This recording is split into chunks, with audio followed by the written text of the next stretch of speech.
a slap in the courtroom, or a spark igniting justice. When Judge Edward Hardgrove slapped White House Press Secretary Karoline Leavitt in front of a packed courtroom, he thought he could use his power to silence her. What he didn't expect was that the arrogant act would shake his corrupt empire to its core. Washington, D.C. always feels like a city at war with itself.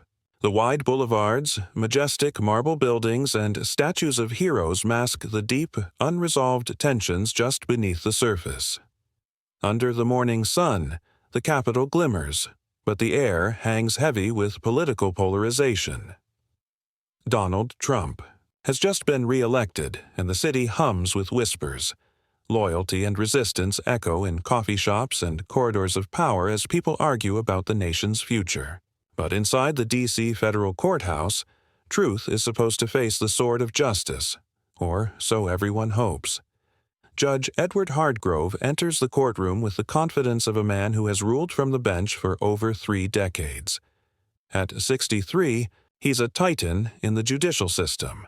Salt and pepper hair neatly combed, piercing blue eyes that miss nothing.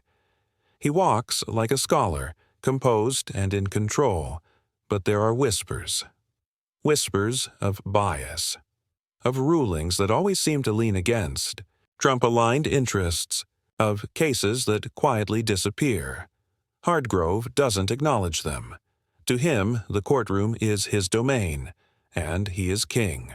Today, he presides over a high-stakes lawsuit involving a pro-Trump media outlet accused of spreading misinformation to manipulate public opinion.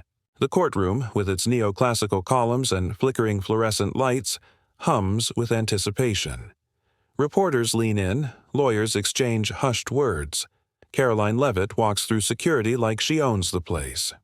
At 27, she's the youngest press secretary in U.S. history, a polished political phenom. Blonde hair pulled tight, eyes sharp, voice honed by years of spin and fire. She isn't just Trump's mouthpiece, she's a figurehead of the America First movement, a media warrior who doesn't back down. Today, she's here not as a firebrand, but as a witness, summoned to clarify the White House's communication with the media outlet on trial. Security guards nod in recognition as she passes. Some smile. She responds with only the faintest nod, already ticking through the day's demands. A press briefing, a speech needing revisions. But something feels off. That sixth sense, sharpened by countless high-stakes showdowns, flickers like a warning light. The courtroom is nearly full. Journalists huddle in the back, pens poised. Lawyers whisper behind stacks of paper. Judge Hardgrove, not yet robed, flips through documents. He looks up. His eyes land on her. A flicker of irritation flashes across his face. He recognizes her. Too well. Trump's girl, he mutters, disdain curling his lips. Leavitt takes a seat in the 3rd row. She scans the room, notes the angles of the security cameras, the number of the press badges in the back. The trial begins with dry procedural testimony, but tension crackles like static. A defense attorney mentions media, bias against the administration, and Hardgrove slams his gavel with the force of finality. Order. I won't tolerate nonsense in this courtroom. Leavitt, seated near the lawyer's table, tilts her head slightly. A small gesture, but loaded, like a challenge. Hardgrove sees it. His gaze narrows. He knows that face. The one that's graced every network. The voice that never cracks. He doesn't hide his contempt. "You're Leavitt," he says, his voice cutting through the room. "Trump's press secretary." She stands, calm and composed. "Yes, sir.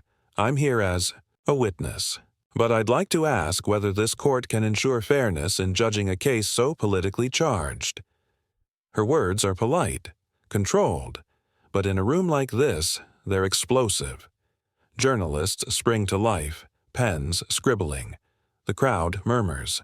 Hardgrove's jaw tightens, fury rising behind his eyes. He's not used to being questioned, especially not by someone like her. To him, she's the mouthpiece of a man he loathes. "What are you implying, Ms. Leavitt?" he growls, voice shaking. "I just want to ensure justice isn't swayed by bias, sir." Her words cut through the air like a blade. The courtroom goes still. "She just took a shot at him," someone whispers. Hardgrove snaps. "Enough!" His voice ricochets off the marble walls. With trembling rage, he rises, descends the bench like a storm rolling downhill. Security guards glance at each other, unsure whether to act.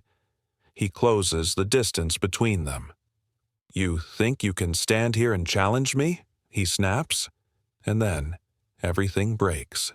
His voice cracked with the rage built up from weeks of public criticism over his biased rulings, but Leavitt didn't back down. Her eyes locked on his. "I'm just speaking the truth," she said, her voice cold. The crowd held its breath, sensing. The moment was about to explode. Hardgrove, pushed to his limit by her defiance and the mounting pressure in the room, stared at her, then lost control. He raised his hand and slapped Leavitt hard across the cheek, the sharp sound cutting through. The silent space. "Learn some respect," he shouted, his voice shaking with anger. Journalists gasped. Papers stopped rustling. A pen dropped to the floor. Security cameras in the corners caught everything, their red lights blinking. Leavitt didn't scream or flinch. She touched her cheek lightly where a red mark had begun to bloom and looked him straight in the eyes. "You just made a big mistake," she said, her voice like steel, sharp as a blade. Hardgrove stepped back, his breathing uneven, suddenly aware of the consequences. But his arrogance flickered to life again. "You dare threaten me?" he snapped, though his voice no longer carried the same weight. The crowd erupted into murmurs. "My God, he slapped her," a lawyer whispered. "That's the press secretary." Leavitt held Hardgrove's gaze unblinking. "I'll make sure the whole country knows about this," she said, steady and resolute. Journalists typed furiously. Phones lit up with notifications. Hardgrove returned to the bench, ordered a recess, and exited amid stunned stares. The courtroom door slammed shut behind him, but the echo of the slap lingered in the air. Journalists leapt from their seats, phones raised, voices overlapping in a media frenzy. "Miss Leavitt, any comment?" a reporter shouted, a microphone, nearly brushing her cheek, where the red mark still faintly showed. Karoline Leavitt stood still, her eyes like steel, showing no waver. She knew every gaze was on her, not just in this room but from millions beyond, where Diekmacher Judge Slaps Leavitt had already climbed to #1 on Twitter. "I'll speak when the time is right," she said evenly, then walked out of the courthouse, leaving the crowd stunned. Outside, sunlight streamed through the courthouse's stone columns, but the air felt heavy, like before a storm. Leavitt headed straight to a waiting black SUV, where her aide, Sarah Coleman, sat with an open laptop. Sarah, a 30-year-old lawyer with brown hair tied high and sharp eyes, had been following the incident via a journalist's live stream. "Karoline, the country's going crazy," Sarah said, turning the screen to reveal a viral tweet. "Judge Hardgrove slaps White House press secretary. Justice or bias?" Leavitt slid into the back seat. The door closed, and for the first time that day she let out a deep breath. "Hardgrove thinks he can get away with it," she said, voice low but certain. "He's wrong." As the SUV glided through D.C. boulevards, she pulled out her phone and dialed a familiar number. "I need to meet the comms team now," she said. No introduction was needed. As White House press secretary, she knew the power of narrative, and she wouldn't let Hardgrove write the next chapter. The slap wasn't just an act of violence. It was a crack in the wall of power Hardgrove had built, and Leavitt intended to use it to tear the whole thing down. Sarah, still typing rapidly on her laptop, looked up. "I've reached out to Ethan Carter, the investigative reporter from the Capitol Post. He wants to meet. Thinks Hardgrove isn't as clean as he pretends to be." Leavitt nodded. "Good. I need everything he's got." Meanwhile, in his private courthouse office, Hardgrove slumped into his chair, hands trembling slightly as he watched the video on his clerk's phone. The security camera had caught it all: the slap, his snarl, and Leavitt's cold defiance. "Damn it," he muttered, tossing the phone onto the desk. He called James Whitaker, a federal prosecutor and longtime ally. "She provoked me, James," Hargrove said, struggling to keep calm. She knew exactly what she was doing. Whitaker, on speaker, responded coldly. "She's Trump's people. Ed, she'll turn this into a crusade. We need to act fast."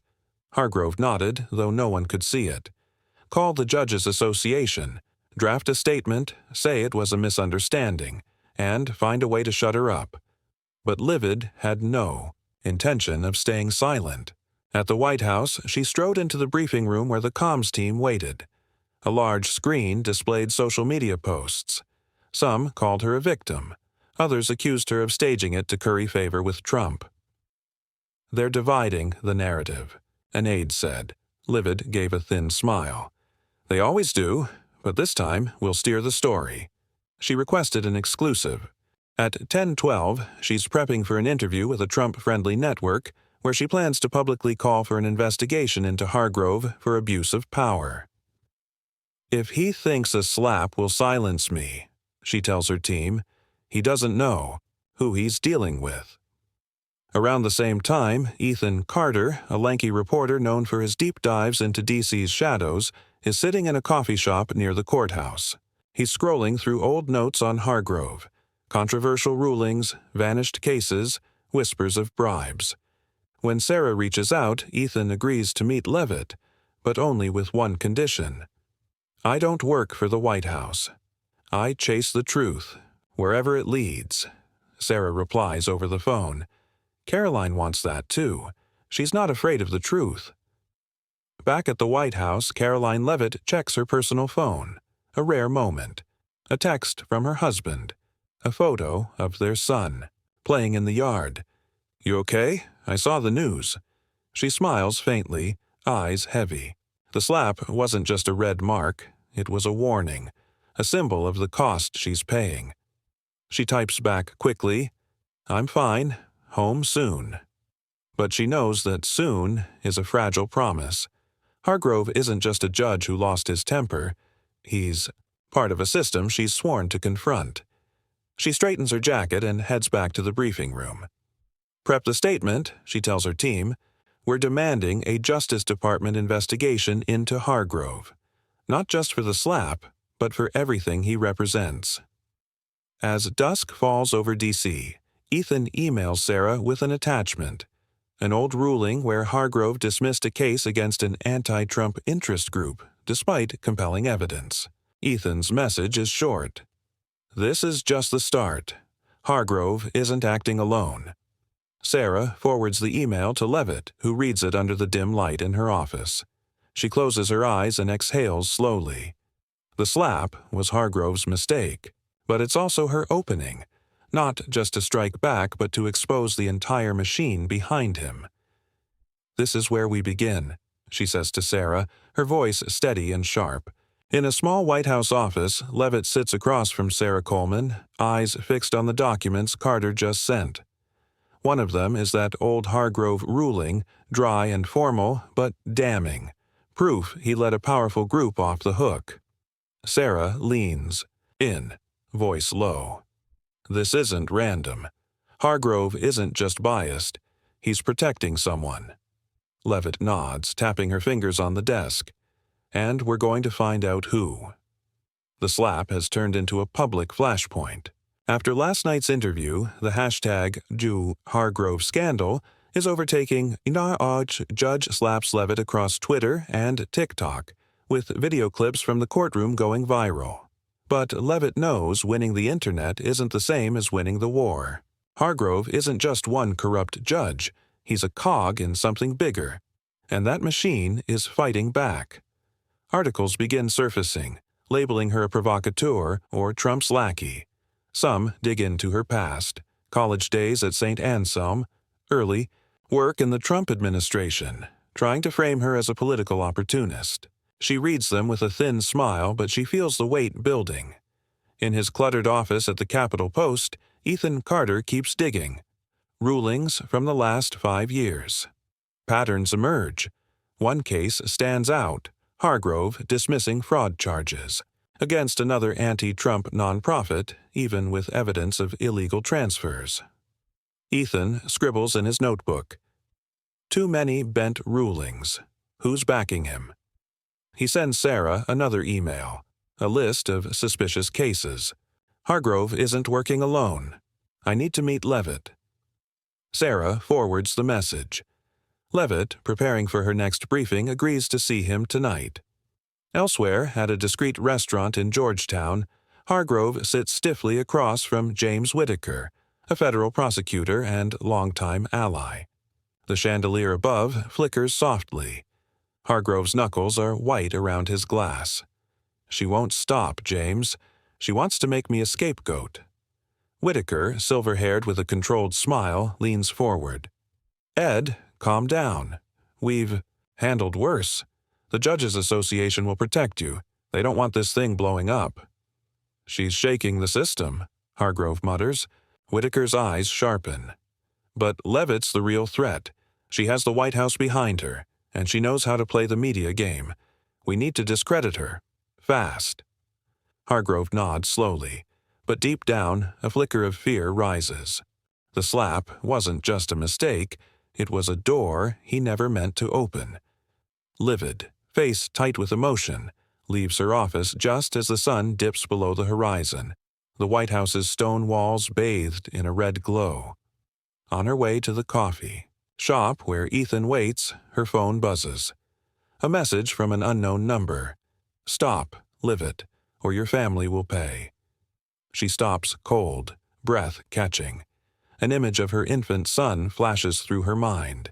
She forwards the message to Sarah with a short note. Increased security at my house. Now, Ethan's already seated when she walks into the coffee shop, a cold coffee untouched in front of him. You okay? He asks, seeing the tension in her jaw. She sits, pushing fear aside. I'm fine. What did you find? Ethan opens his laptop and brings up a chart. Harrove's last 3 years of cases, he's dismissed or watered down at least 7 lawsuits connected to anti-Trump groups, even when the evidence was solid. He taps a line. And here, a nonprofit in Atlanta. It shows up in 3. Of those cases, it's linked to major political donors. I think Harrove was paid. Leavitt leans in, eyes narrowing. Paid by who? Not sure, but I have a source. Used to clerk for Harrove. She says he pressured her to bury a big financial case. She'll talk, but only if she's protected. Set it up. I want to hear it from her directly. As she leaves, her phone buzzes again. Another message. You don't know who you're up against. She grips the phone tightly, fury replacing fear. These people think intimidation will silence her. But she worked in Trump's White House. Fear is something you turn into strength. She dials Sarah. Trace the number and contact the Justice Department.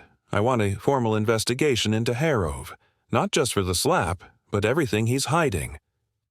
In his office, Harrove answers a call. It's Whitaker. She's talking to the Justice Department, he says, his voice sharp. If they dig, Ed, they'll find things we can't afford. Harrove clenches his fist, eyes on a framed photo of himself in judicial robes. She's just a girl, he mutters, but it sounds hollow. Whitaker laughs, dryly. She's a bomb, and you lit the fuse. D.C. buzzes with rumors and camera flashes, but in a quiet West Wing office, Karoline Leavitt hears only her own pulse. She sits across from Sarah, eyes locked on Ethan's latest email. Attached is a file, bank transfers from a shell company. In Atlanta to an account tied to a nonprofit Harrove shielded in court. This is it, Sarah says, voice tight with adrenaline. He's not just biased. He's being paid to be biased. Leavitt's voice sharpens. Who's behind the company? Sarah shakes her head. Ethan's still digging, but the money's coming from serious players. The slap is now a footnote. The scandal, The real scandal is dominating headlines. Hashtag Dear Hargrove. Scandal trends for days. Courtroom footage circulates like wildfire, but Leavitt's also under fire. Smear articles label her a witch hunter, a Trump puppet. One headline claims she provoked Harrove to boost her profile. She scrolls through the pieces, her mouth set in a thin, bitter smile. She's been attacked before, but this reeks of desperation. They're trying to bury something deeper. At the Capitol Post, Ethan works into the night. He contacts Ellen Harper, the former court clerk. They meet in a quiet corner of a coffee shop at the city's edge. Under dim light, Ellen, gray-haired and nervous, sips her tea. "Harrove didn't just tell me to shred a report," she says softly. "He met with Whitaker afterward, behind closed doors. I overheard them. Whitaker had a briefcase. I don't know what was in it, but it didn't feel clean." Ethan, recording discreetly, leans in. "Can you testify?" Ellen hesitates. "If Miss Leavitt can guarantee my safety, I'll speak." Across town, at the federal courthouse, Harrove stares down at traffic from his office window. Hands clenched, eyes unfocused. Whitaker's call plays over in his mind. "She's getting close. The Justice Department wants your rulings. The next steps aren't clear, but one thing is. They're running out of time." Hoarse. "She's just a girl, James. Why is she so dangerous?" Whitaker, on speaker, lets out a dry laugh. "Because she's not afraid." "Then we'll make her afraid," Harrove says, nodding, though doubt eats at him. Control built. His empire, and Karoline Leavitt, is dismantling it, piece by piece. Back at the White House, Leavitt gets word from Sarah about Ellen Harper. Without hesitation, she orders the legal team to contact the Justice Department for witness protection and starts prepping for a press conference. But as she glances at her phone, a new text flashes from an unknown number. "You think you're smart, but you don't know who's behind Hargrove. Stop, or your husband won't come home tonight." Her breath catches. An image of her husband's. Kind smile flares in her mind. She forwards the message to Sarah, voice sharp. "Find where it came from. I want to know who's behind it." Sarah nods, though concern flickers in her eyes. "Karoline, they're playing dirty. Maybe we should slow down." "Slowing down means they win." Leavitt immediately calls for tighter surveillance on her family, but she refuses to back off. In a closed-door meeting with White House legal advisors, she lays it out. Hargrove isn't just a judge. He's part of a network. Prosecutors, organizations, people with money. If we stop now, we let them keep rigging justice. An advisor leans forward, hesitant. "You're taking on the whole system, Karoline. They won't let you win easily." She doesn't flinch. "I never expected it to be easy." Meanwhile, Ethan uncovers something big, a leaked email from Whitaker to Harrove mentioning a contribution from an Atlanta company, clearly an effort to manipulate an election lawsuit. He sends the document to Sarah with a note. "This is dynamite, but if it goes public, they'll come for us." Sarah forwards it to Leavitt. Alone in her office, lit only by a desk lamp, she reads the email and everything clicks. This isn't just about bribes. Hargrove is part of a coordinated operation, rigging cases to benefit Trump-aligned donors and media allies. She texts Ethan. "Set up with Ellen. We go public at the hearing." At the same time, in his office, Hargrove receives a package from Whitaker. Inside, new smear articles aimed at Leavitt, but tucked in is a handwritten note. She knows about Atlanta. Handle it before it's too late. Hargrove burns the note in an ashtray, eyes narrowing. He picks up the phone and dials a number he knows by heart. Silence her. No traces. The voice on the other end is calm. Understood. Leavitt stands at the White House window, city lights glimmering below. The threat still lingers in her mind, but it only sharpens her resolve. They think they can scare her into silence. They don't know who they're dealing with. She's stood in front of press firestorms, political backstabbing, and public outrage, and never flinched. She turns to Sarah, who's now assembling the hearing documents. Call the Justice Department. I want all the evidence secured, and make sure Ellen Harper is protected. Sarah hesitates. Karoline, they won't play fair this time. They never have, Leavitt says, her voice like ice. But I'll make them pay. The federal courtroom in Washington hums with tension. Journalists pack the back rows, cameras flash in rapid fire, and hashtags trend in real time. Hargrove scandal. Karoline Leavitt enters, her stride steady, eyes like sharpened glass. In a crisp navy suit with her blonde hair tied back, she's composed, but her real power is in her focus. Today's the hearing she forced into existence.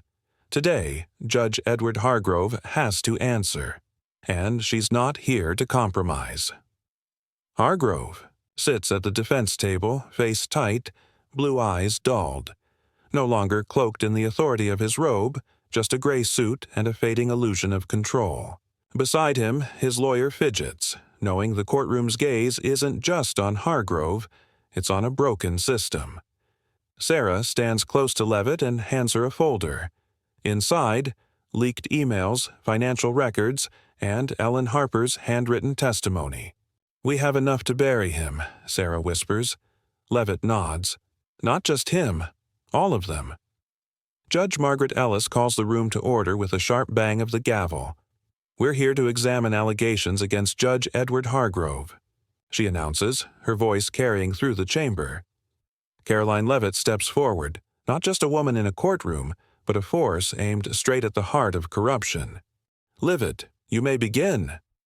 Leavitt stands, her eyes sweeping the room, locking on Hargrove. She doesn't smile, doesn't blink. Madame Cher, the slap I received from Judge Hargrove wasn't just an act of violence, she begins, her voice steady but sharp. It was a symbol of a system where power is used to protect personal interests, not justice. The crowd murmurs softly. Journalists scribble furiously. She places a folder on the table, her voice growing stronger. We have evidence that Judge Hargrove took bribes from a shell company in Atlanta to issue biased rulings protecting groups opposed to the current administration. We have emails between him and Prosecutor James Whitaker discussing contributions to rig election and financial lawsuits. And we have testimony from Miss Ellen Harper, who witnessed Hargrove order evidence destroyed to cover up wrongdoing. She pauses, letting her words sink in.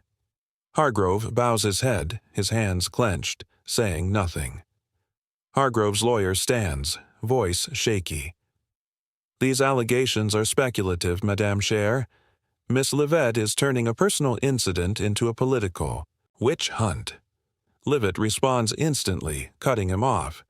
If this is speculation, explain this email. She holds up a printout and reads aloud. The contribution will keep things balanced. The election lawsuit must disappear. Signed, James Whitaker. The room erupts in whispers, cameras flashing non-stop. Hargrove looks up, pale-faced. That's fabricated, he shouts, but his voice falters, unconvincing. Judge Ellis bangs her gavel. Miss Leavitt, proceed. Leavitt nods, turning to Ellen Harper in the witness row. Harper's hands tremble, but her eyes stay steady. Miss Harper, tell us what you saw. Ellen takes a deep breath, her voice soft but clear. I saw Hargrove meet Whitaker after ordering me to shred a financial lawsuit report. He told me, some things are bigger than justice. I stayed silent too long. The room falls silent. Her words land like a hammer. Suddenly, the courtroom doors swing open. James Whitaker steps in, his face tight.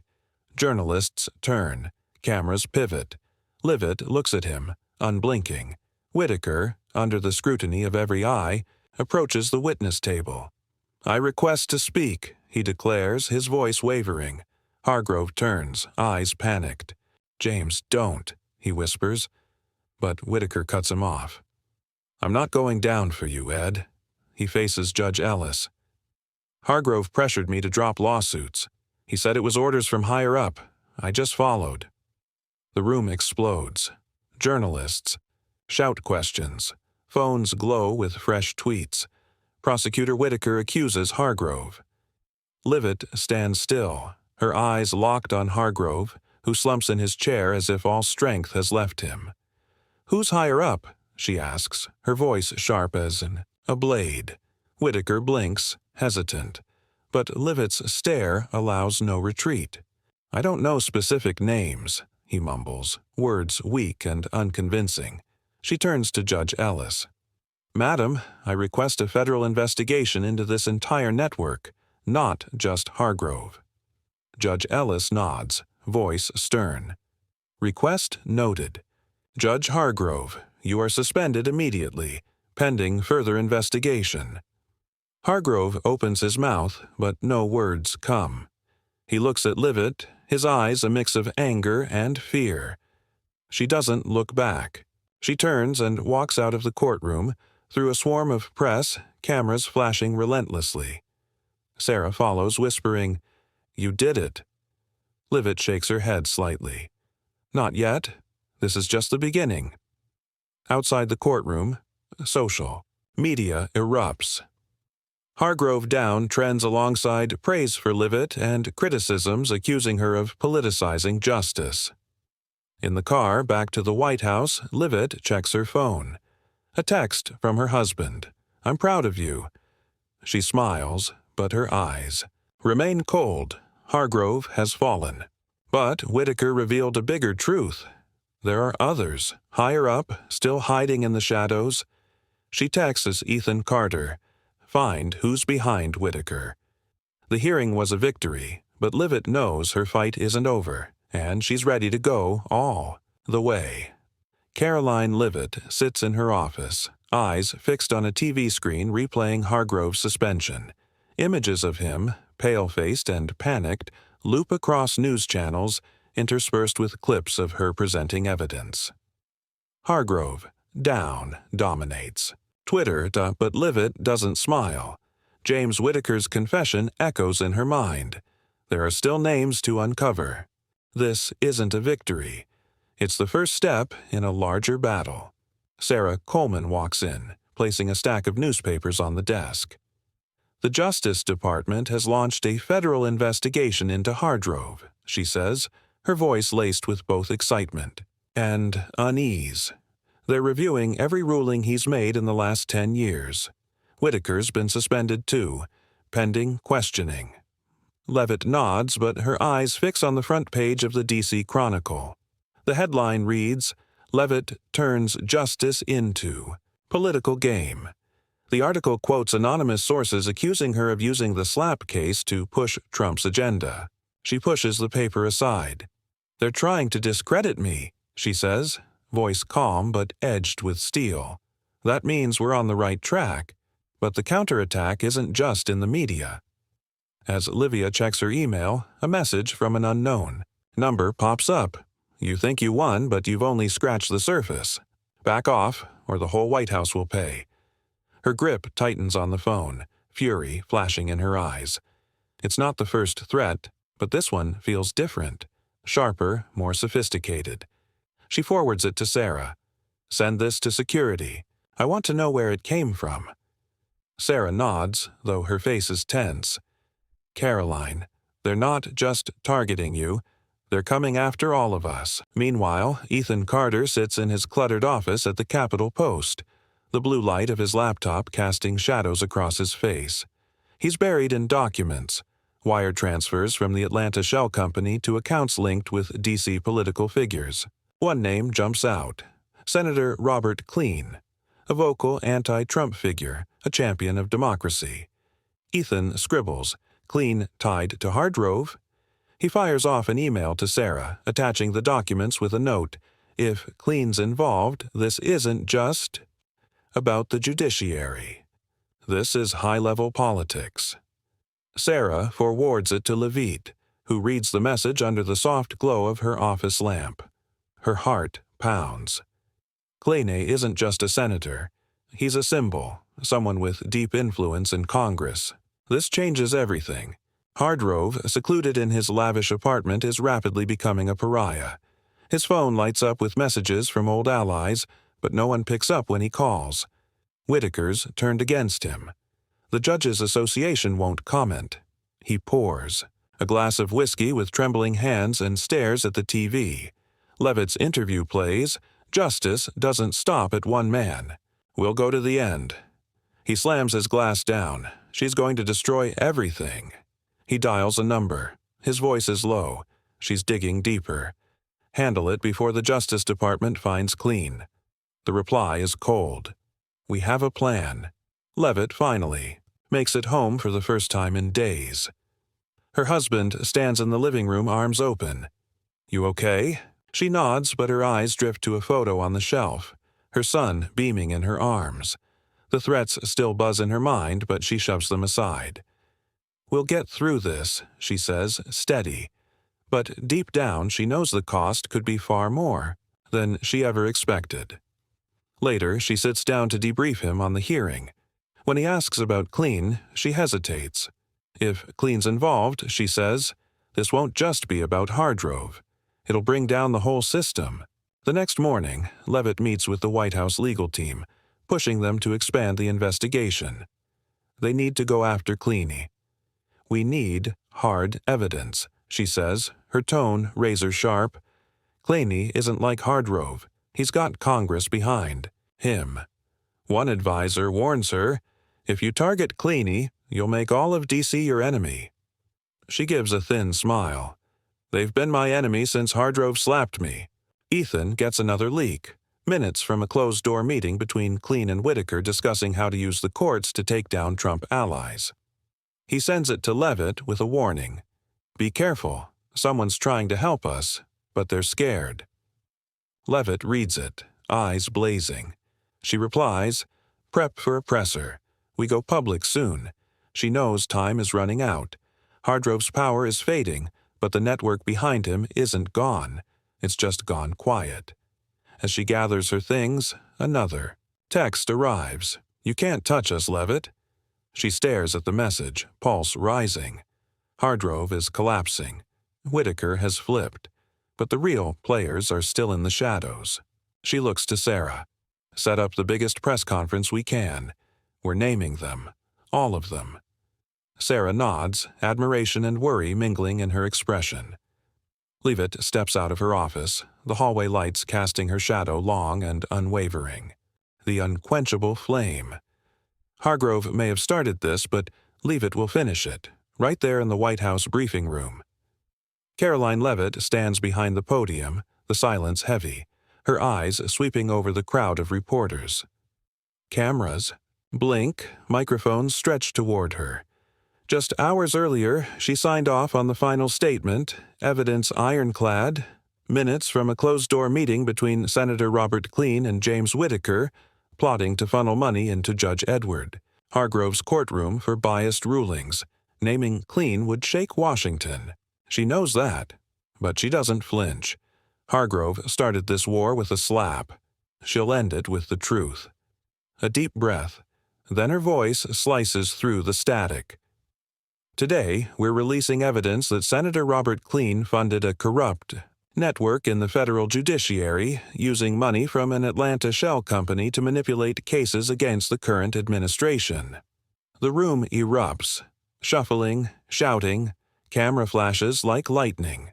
She lifts a printout of the meeting minutes and reads aloud. We need Hargrove to hold the line, Robert. The election lawsuits can't reach the public. Signed, James Whitaker. Reporters leap to their feet, questions flying, but Leavitt doesn't. Pause. This isn't just about Hargrove. This is about those who believe justice can be bought. Across town, in a dim apartment, Hargrove watches the broadcast, his whiskey glass slipping from his grip and smashing on the floor. Suspended, isolated, and now watching Cleany, the untouchable, dragged into the light. He staggers to his phone, dials a number. No answer. He sinks into his chair, his eyes hollow. He hasn't just lost his position, he's lost everything. Ed. The Capitol Post, Ethan Carter monitors the blowback online. You're clean exposed trends immediately, tangled with support for Leavitt and accusations that she's playing politics. Then, an encrypted email from his anonymous source. Be careful. Cleany isn't acting alone. He fires off a warning to Sarah Coleman. She forwards it to Leavitt, who's just exiting the press scrum. Reading the message, she doesn't blink.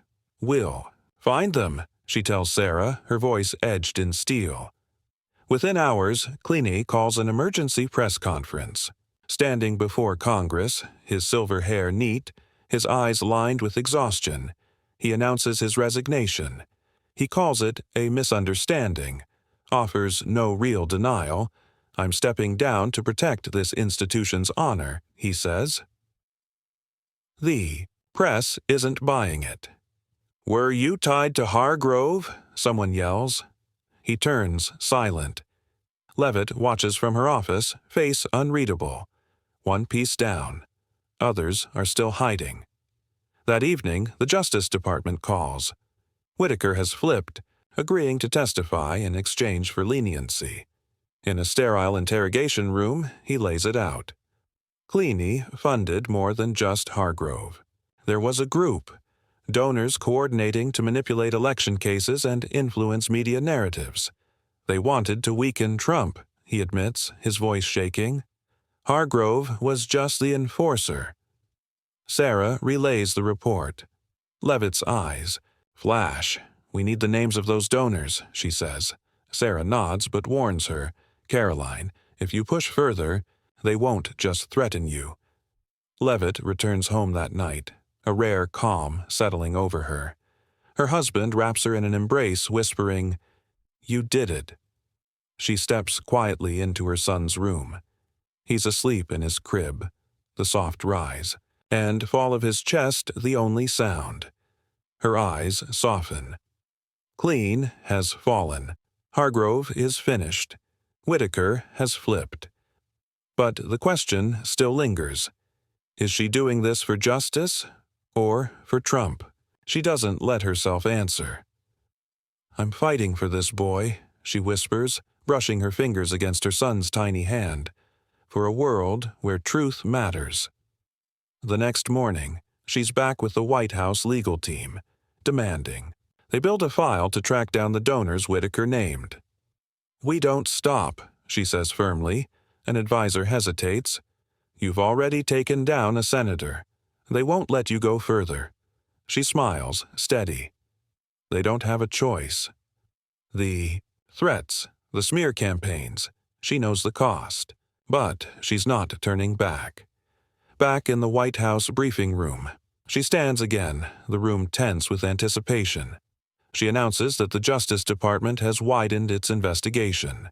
The donors Whitaker named are next. Judge Edward. Hargrove, once feared, now faces criminal charges. Senator Clean has vanished from public view, but Leavitt doesn't celebrate. Not yet. She knows better than to think it's over. The shadows still hold names, and she's not done. Waiting to strike back, she steps away from the podium, camera flashes popping behind her. Sarah Coleman waits nearby and hands her a newspaper with the headline, Leavitt Pushes Judicial Reform. The article praises her for inspiring new proposals. Independent. Oversight for judges. Financial transparency in political cases. You did it, Sarah says, her voice tinged with admiration. Leavitt gives a thin smile. We're only getting started. She thinks of Hargrove, the slap, the threatening texts. They've made her stronger, but also reminded her that justice is a flame that needs tending.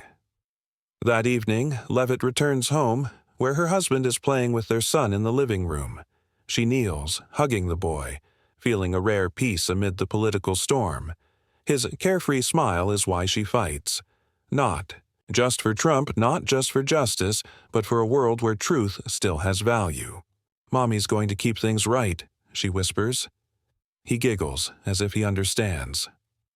The next morning, she stands outside the White House, sunlight catching her blonde hair. Her eyes, though, carry a quiet resolve.